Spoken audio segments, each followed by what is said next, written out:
Hello, this is Lauren Carr, and welcome to Authors on iTours, a podcast devoted to authors, book bloggers, and other book lovers alike.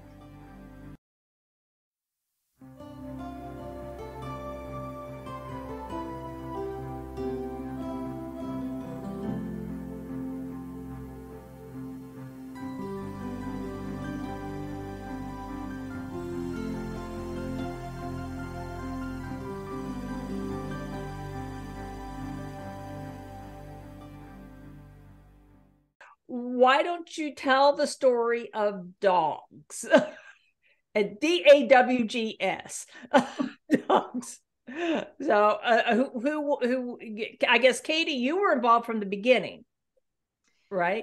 Yes. Well, my mom was teaching, and I was away at college, and I had come home to visit, and the ball had began to roll, and just has not really stopped ever since then.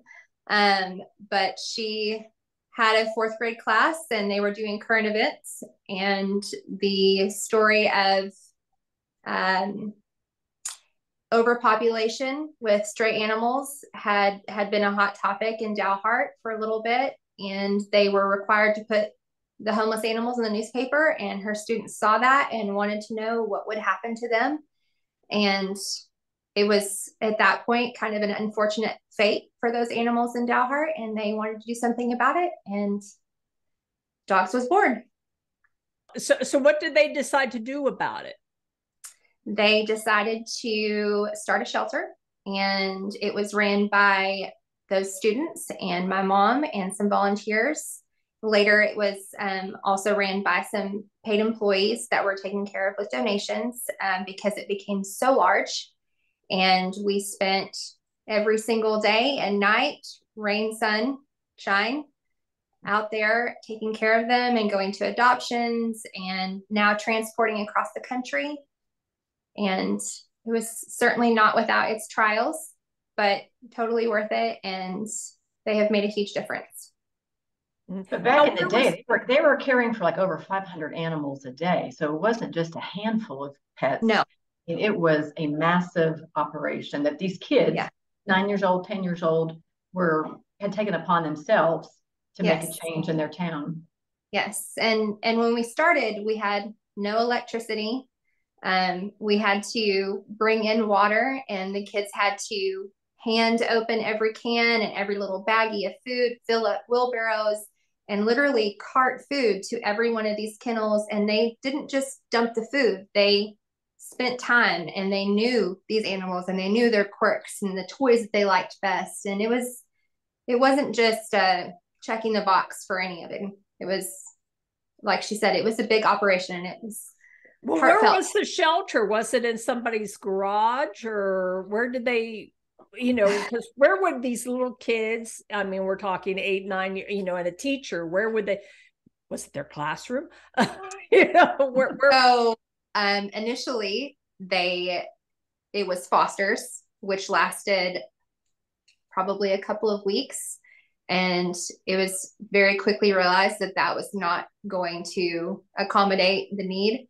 And a justice of the peace had a little chicken coop and an old mechanic's garage, and we retrofitted that, which was, in hindsight, just crazy. I mean, we were shoveling out an old chicken coop that hadn't been used in 20 years and building kennels. And my youngest is 10. So having like my youngest child out there doing this is insane in hindsight, but they did it. And then we moved to what was right next to the cemetery, because we outgrew the little chicken coop area very quickly.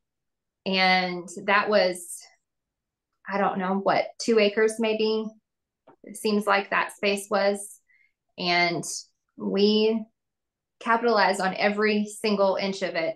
The building that we initially housed the puppies in was an old slaughterhouse. And again, no electricity. That story with the no electricity in the slaughterhouse is kind of my most favorite pivotal moment of the rescue, but it was a lot. Meredith, how did you get involved in this, or how did you find out about this Well, you know, my dream had always been to get a book published somehow, some way. And there's an organization out here in Utah actually called Best Friends Animal Society. And I used to get their magazine. And I was living in Texas at the time. And this was back in 2004. I had seen a very small article, probably no bigger than this, in the magazine about the Dalhart sanctuary and what these kids were doing. And I kind of shook my head like, there's no way these little kids can be running a shelter. And, it sounds good in theory, but there's just no way because, it's unbelievable. I was a 10-year-old once and I didn't have that kind of discipline. But anyway, so I started kind of following the group and I would send a donation every once in a while. And Diane, Katie's mom, would write these hand thank you notes back to anybody that donated money, which was just amazing at the time to me also. Because it's like, how does this woman have time to write a hand thank you note? And anyway, one thing led to another, and I was trying to get my freelance writing career launched. And I thought, well, this might be a good way to kind of get some articles published about the sanctuary, help them, get some recognition and maybe get some more donations. So I scheduled a trip to go visit Diane and her family and the kids. And yeah, I was blown away. I mean, literally, these kids are out there in the mud, in the muck, but having a great time. It was a labor of love for them, but they also knew that what they were doing was the right thing.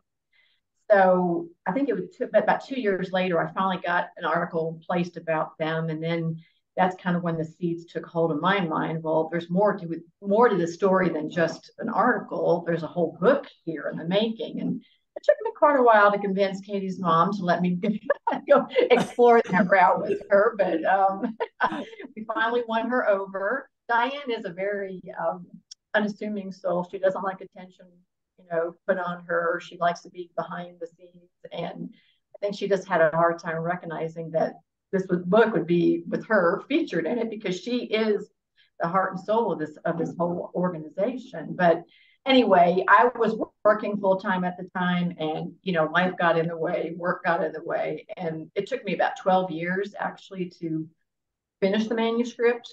And then it took me a couple more years to find a publisher. And then finally it all came together and we got the book launched a couple of years ago, years later. But, the story, the message in the book, I think is timeless. It doesn't really matter when anybody reads the book. And that's, I think, the beauty of it. What these kids did is just amazing. It's still amazing. And anybody can get inspiration from what a group of kids can do once they put their heart and soul into something.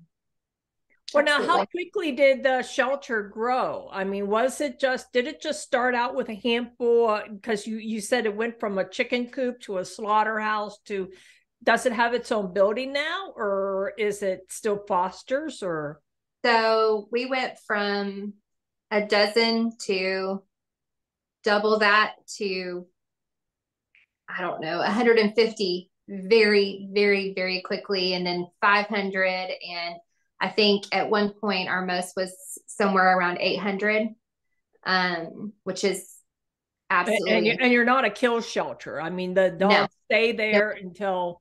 Do you take cats and other? We do take cats. We have done everything from dogs and cats to goats and snakes, rats. We have birds. The menagerie, the complete shelter. Yes. And then we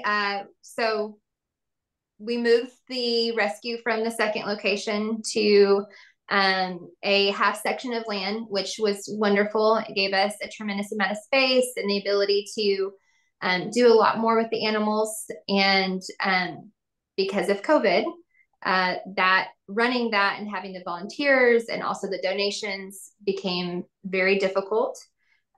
So what we have done is shifted the capacity of the rescue to where we are transporting them out across the country and working on spay and neuter clinics, taking out of high kill shelters and immediately transporting them and facilitating that, working with a really wonderful group of fosters and working on vaccine clinics to hopefully help on a broader scale, not just in our little area, the Panhandle. So you went up to like 800. And what's the longest that you've had a pet there? Or I think that we had one that we had there for about 3 years, and that was Shep, and he was just a little special, amazing farm dog. And he actually went to be the mascot at another no-kill rescue, and he hung out and greeted everybody at the front gate and was there inside of the boutique dog and just was friends with everybody. And he was absolutely incredible. He passed away a couple of years ago. Oh, he was wonderful. He was one of my favorites. Well, now, Meredith, tell us about the process in writing the book. I mean, did you interview, just hang out with Diane, or how did you, because you said you traveled there too, and did you talk to how did the students' parents feel about this, about being so involved in this? Were there any? And Katie, you can probably speak better to it than I can, but everybody was very, open to the idea. And I did make a couple trips from Houston up to Dalhart to spend time with, Diane and her family. And I interviewed a lot of the kids and kind of followed them through all their antics on the website and, stories that Diane would tell me. At the time, Diane was putting out a regular newsletter about the shelter. And within that, she would, give updates or little anecdotes about the kids and the dogs and what was going on. So I was able to glean a lot of kind of backstory from all those newsletters. But really just being able to spend time with Diane, and I don't know, we had endless number of conversations, phone calls, pouring through archives and old photographs. It was a long process. And I said, I was working full time at the time, so I couldn't, dedicate all my days to it. But, I was passionate enough about it that I would find time on the weekends or, early in the morning before I had to go to the office or whatever. But, like I said, life got in the way, and, I would have to put the book down for a couple months, and then I'd kind of get reinvigorated and get all fired up again about it, and then, reconnect with Diane and get the latest, the greatest. And so, yeah, it was a very involved process with everybody that worked there. And I think that's what makes the book so interesting, is there's a lot of personal insight to not only the kids, but to Diane and her husband and her children, and the volunteers that, gave so much of their time and effort to working at the shelter or being there at the shelter. So I can imagine how it would affect the kids, because that is not just a story about the animals, it's about the kids. What it teaches the kids, what they learn. Katie, you were saying before Meredith came on that these kids are still working. They're in their 20s and 30s. They Meredith said passion, and I think that the unique thing about it is that my mom and dad were both equally passionate about the kids and the animals. Making a difference in the lives of those animals was obviously how this started, but making a difference in the lives of those kids that started it and participated in it and gave so much was something that they were both very passionate about. Well, some of these kids had some bad backgrounds too. They came from broken families themselves. So, Diane often likened the sanctuary was a sanctuary to the kids as well as to the animals. It truly was. To Katie's point, her parents were very involved in helping these children, stay focused, do good in school. There's more to life than just, hanging out at the shelter. You've got to keep your grades up. You have to have other interests and hobbies. So they were definitely surrogate parents to a lot of these kids. And these kids openly acknowledge that to this day. I mean, I call them kids. They're not kids anymore. I know, right? I always think of them as kids. Well, now, do you have new kids come in? Do you have new kids come in every year? Now, Katie, you said your mom's not teaching. No. Not anymore, no. We still have some younger groups that will participate in, helping to put together a transport and things like that. But the physical shelter it's completely different. That the capacity of that has changed just because it was not feasible for us to do all of the things with no volunteers. And given COVID, I mean, that made everything incredibly difficult, and donations were extremely less than they were before. And it just, the ability to be able to help animals on the scale that we had to change the direction so that we could continue to make a big difference. In a different way. It's with with fosters and transporting and moving kids and that. Yeah. And there are a lot of parts of the country that need animals. It's hard to believe that, the shelters, like on the East Coast in particular, there's always a shortage of small dogs.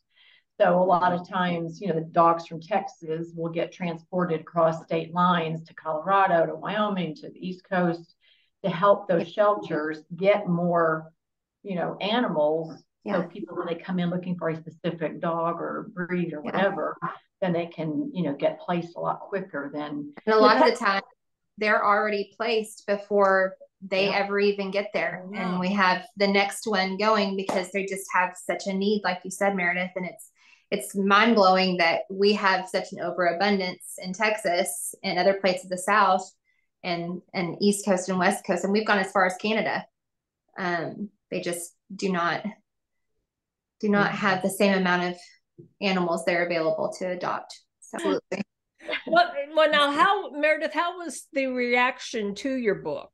Since now you said it came out right about COVID, but do you find that there's been a lot of good reaction? Just because, I mean, like my reaction when I saw the cover and whenever I saw it at Page Turner, I said, "Yeah, that's the one I want to tour," because the dogs, the cover and all that, So, do you find that that's mostly the reaction from readers from your book is the same thing, that they're just because they're animal lovers, or it's very popular with our culture? It is. And I'm happy to say that all the reviews that we have gotten have been very positive, and especially from animal lovers who can relate to what, Diane and her family and kids actually committed themselves to doing. And anybody that's, involved in animal rescue is aware that it's, a full-time job. It's a labor of love. There's a lot of challenges and heartaches, but the reward on the flip side is priceless. So yes, there's been a lot of good feedback that we've gotten.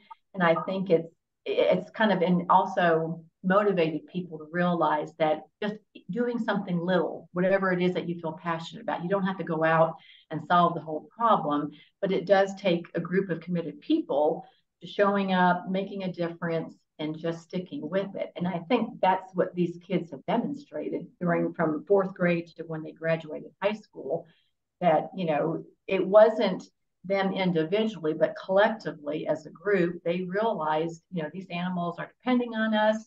We have to show up.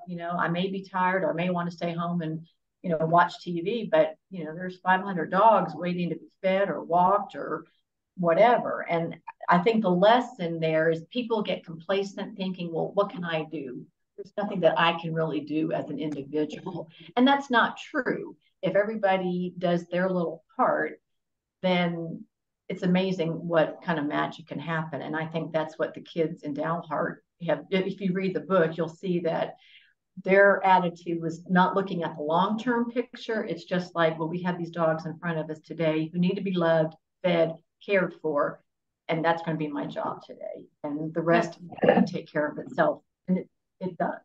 You were saying that there was some sort of controversy, and that was why your mother retired from teaching because of this, or what was there? I mean, I can't imagine what could be negative about, what could be controversial about it. Well, it goes into what Meredith was saying about the mindset in Texas.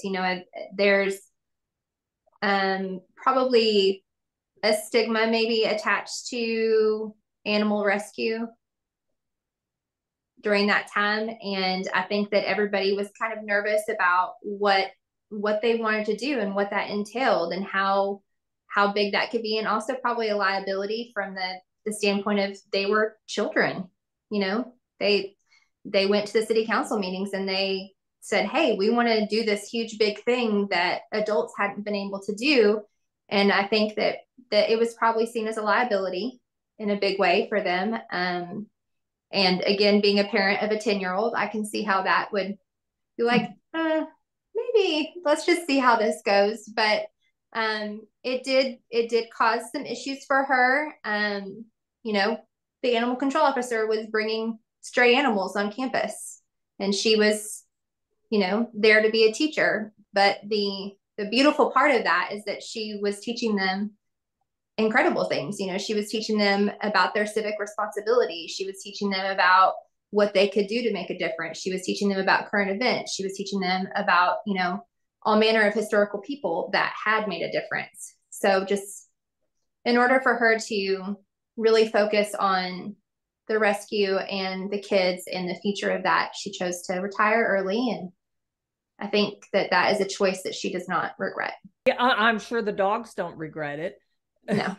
No. Or the snakes or the cats or the take your pick, right? Take your pick. Oh. And those kids too. Yeah. The kids too, because they I mean, they're still, we do baby showers, still, and she's been invited to their weddings. Like they're still very much, even though she wasn't in the classroom with them, she's still very much a part of all of their lives.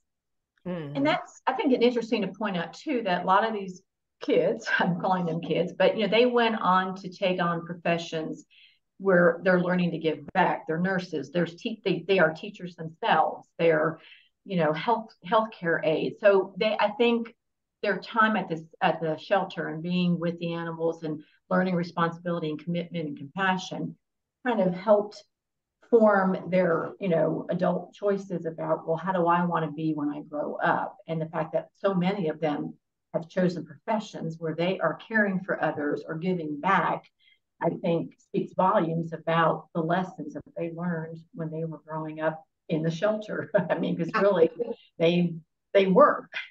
Yeah. Mm-hmm. And that was the majority of their time. And like you said earlier too, Meredith, my dad especially was very intent on, do you have homework? What other things are you involved in? Can we get you there? So that it wasn't just their sole focus, but that was where they wanted to be and they felt needed there. Yeah. Now, how many of the students actually ended up adopting these dogs? Maybe that was some of the concerns of some parents that, oh no, they're going to bring this dog home. I have no idea what that number would be. I laugh because I think Molly, Molly wanted a dog, and she was very particular about what she wanted, but she was a student. She was a student, and she just an incredible child and an even more incredible adult. But she eventually talked her mom and dad into it. And I don't know how this is in the back of my mind, but the dog's name was Buddy. And he was just a lab pit mix, I think. And that was a whole thing for a very long time, was Molly getting a dog. And there was a lot of them that adopted dogs and cats and still do. And do they all, because, you said the shelters changed because of COVID, that mostly it's transporting the animals and people fostering. So about how, and I assume dogs are still being adopted by these fosters. Yeah. And it's still going on. And there's no sign that this is ever going to stop. This shelter is going to continue to be there. I think that the mission of DAWGS will always be there. I think that the lessons that the kids have learned, like Meredith said, they're involved in adulting that still provides services to people and animals, and they are just genuinely compassionate people. And so I think that they will continue to further that mission of DAWGS for sure. And how about their kids? Are they passing this on to their kids? We do still have a few. There are a couple that still live in Dalhart, and they are still involved in that, and they have adopted dogs and cats and send us pictures of their dogs and cats all the time. And it's a pretty great little community to have. Well, now, Meredith, how has this book changed your writing career? Have you gone on to what project are you specializing in books about animals or current events, or are you, where are you taking your career with the success of DAWGS? Well, that's a good question. So, when the advice you always hear when you're first starting off writing is write about things that you're passionate about, or things that you know about. And I am an animal lover from the get-go. So when I learned about dogs and was able to get a couple of articles published, and that kind of helped launch my base, I guess, if you will, for focusing on a lot of animal related magazines. And my two main topics of writing back in the day were either on animal rescue / animal sheltering, or like wellness technology and new methods for helping canine health. And over the years, I've probably had, I don't know, maybe 60 articles published in that realm, basically. And then, of course, when I really started focusing on writing the manuscript for DAWGS, I kind of let the article side of my world die down a little bit. And now, fortunately, I'm working on a second book, animal rescue related. It's for a national animal rescue nonprofit. And that book is scheduled to come out next 2024, in the summer of 2024. So, my husband always keeps telling me, why can't you just write fiction? Isn't it going to be a lot easier than yeah, like making it up. Yeah. You're just making things up. And I wish I could, but my brain doesn't work. So I think, I'm committed to being in the nonfiction genre for good, bad, or indifferent. I love writing about animals. I love educating people about, animal health and, whatever there is out there. But it's just, it's a topic I feel very passionate about. And for me to try to write about something else, I don't think it would be as rewarding to me. And that's why I just have to stick with what I know, and it's animals and animal rescues, and getting to meet people like Katie and her mom, and all those who are dedicated to it, because they teach me a lot. I always thought I was, a really good animal rescue person, but I pale in comparison to what these people who show up every day, every weekend, all kinds of weather. And, that's happening at shelters all across America, where people are just giving of their heart and soul. And I admire that. And if I can't live that life, well, then maybe I can help kind of just shine the spotlight on those folks who are making the sacrifices and making the difference as well. So, Katie, what's next for the shelter? You're just going to continue like that, or are you planning to ever get back into having a physical facility? Or I think that, we don't ever know what the future holds, but I know that my mom is enjoying being able to help a broader group of rescues, these smaller no-kill shelters that maybe government ones and these little towns that don't have a budget, and being able to spay and neuter those to kind of help bridge the gap there for them. And that's something that she had done before, but not to the degree that she is now, and providing the vaccines and things like that. I think that part of it is very important, because it kind of helps to solve the problem. And ideally, that's what it is. We had this conversation a long time ago with other large animal shelters that we all would like to be out of business. We would all like for that problem to not exist anymore, and for there not to be a homeless animal problem, because they all deserve to be in a home and be loved. And so I think working towards that goal is probably the direction. People learn more about DAWGS? So we have a website, DAWGS, in the letter N, Texas.com. We have Facebook page and Instagram, and they should certainly read the book to learn all of the good inside stories about it, because Meredith did such a beautiful job of telling all those. Mm-hmm. Yeah, and I'll have the cover here. And Meredith, what? Where can people learn more about your book, and where can they buy your book? And and do you have a website? And I'll have the link below. I do. So I have a website. It's Meredith Wargo, one word, at gmail.com. And there is a page on there that highlights the book. And I have links to Amazon, Barnes & Noble, Target, you name it. Pretty much every bookseller is carrying the book. But probably Amazon is the easiest place to find it. And it's in paperback. You can buy it on Kindle, and it's also available on, what am I missing? Oh, audio, And the audio version is great. Oh. One thing I just want to tout DAWGS efforts one more time. They started what, in 2003? 2003. Mm-hmm. And over this time, they have rescued and rehomed over 22,000 animals. We are over 25. 25,000. Okay. Wow. Which is, again, you think about this started with a bunch of little kids just wanting to help save an animal, not realizing the potential and the impact that they were going to have. But to be able to say that this group, just by itself, has saved that many animals, I think it's just beyond comprehension. Just phenomenal. Yeah. It is. We're not talking about Dad's infamous question, how many could there be?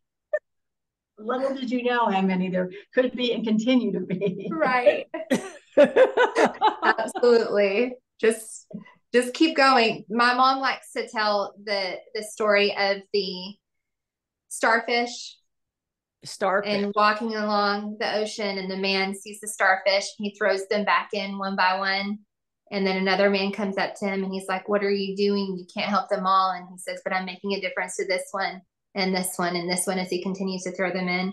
And that has been like my mom's mantra the whole time, is making a difference to this one and this one. In fact, we all have bracelets with starfish on them because let's continue to make a difference to each one. And that concludes this episode of Authors on iTours. If you enjoyed this episode, then do give us a like and a thumbs up, and be sure to subscribe so that you can receive notifications for upcoming episodes of Authors on iTours. In the meantime, happy reading!